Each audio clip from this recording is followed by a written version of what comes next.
But as Showalter highlights, even when physicians were discussing lactational insanity, they were, for the most part, not really engaging with the obvious underlying environmental cause, which was that many poor mothers couldn't afford to feed their families.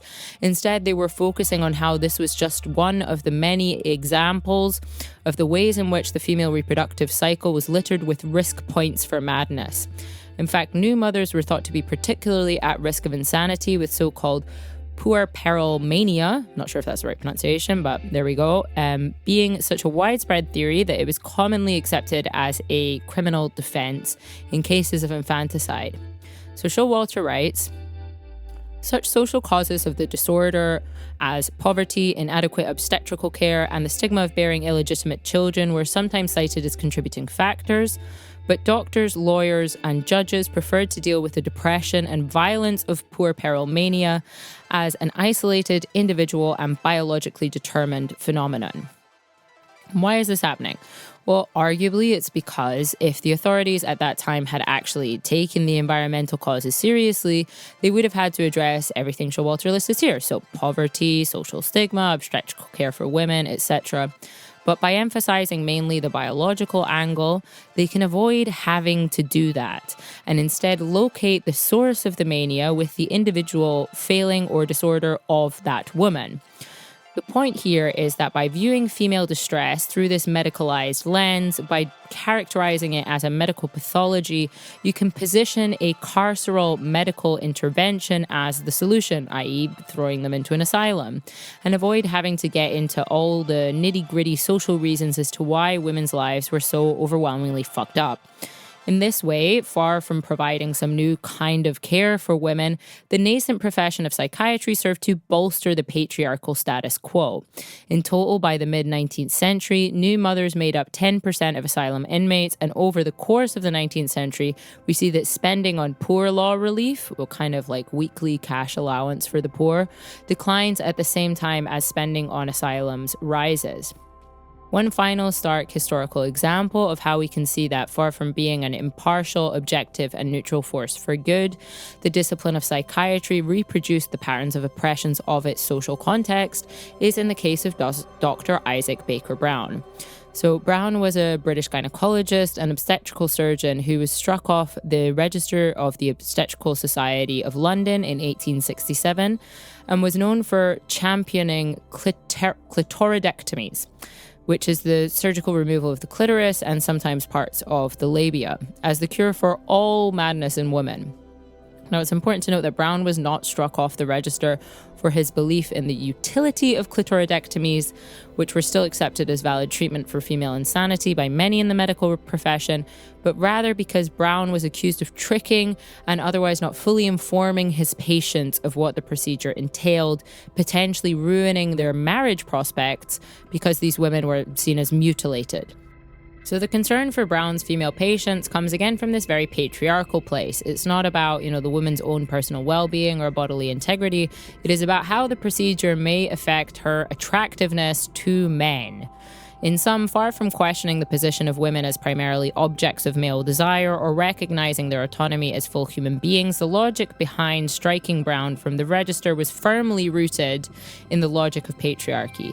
After the final decision to expel Brown was made, the Secretary of the Royal Obstetrical Society had this to say: "We have constituted ourselves, as it were, the guardians of their women's interests, and in many cases the custodians of their honor.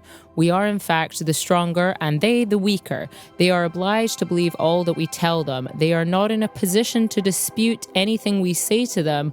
We therefore may be said to have them at our mercy. Under these circumstances, if we should depart from the strictest principles of honor, or if we should cheat or victimize them in any shape or way, we would be unworthy of the profession of which we are members." This speech was met with loud cheers from the gallery. Now, arguably, this trend towards a patriarchal pathologization of female distress and the use of this framing to justify oppressive regimes of institutionalization, which disproportionately affect women, are still things we see in psychiatry today.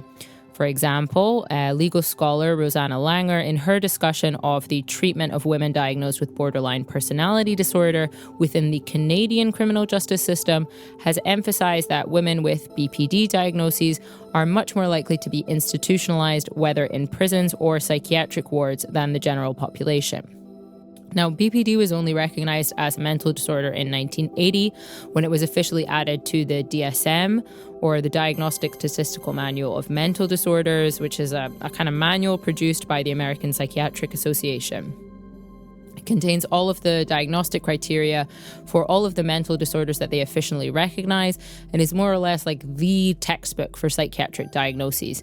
Importantly, also within the American healthcare system, you cannot get insurance coverage for conditions that are not listed in the DSM, so it's like a really, really big deal.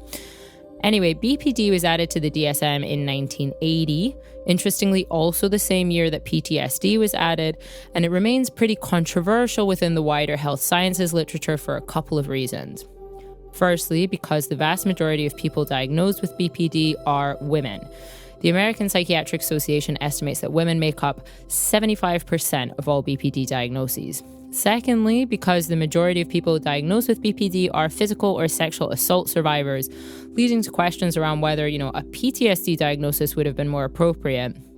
And thirdly, because the diagnostic criteria for BPD themselves are grounded in gendered assumptions of what is like normal behavior, meaning some behaviors are seen as a symptom of BPD when presented in women, but not when presented in men, such as sexual promiscuity and explosive anger, both of which are pathologized for BPD diagnoses only in women.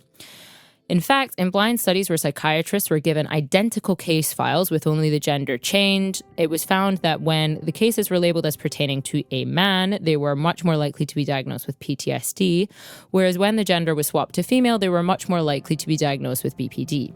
So this is not just a semantic issue, because the way we view these two disorders is incredibly different. For one thing, BPD is largely considered to be incurable, whereas there are accepted peer-reviewed treatments for PTSD.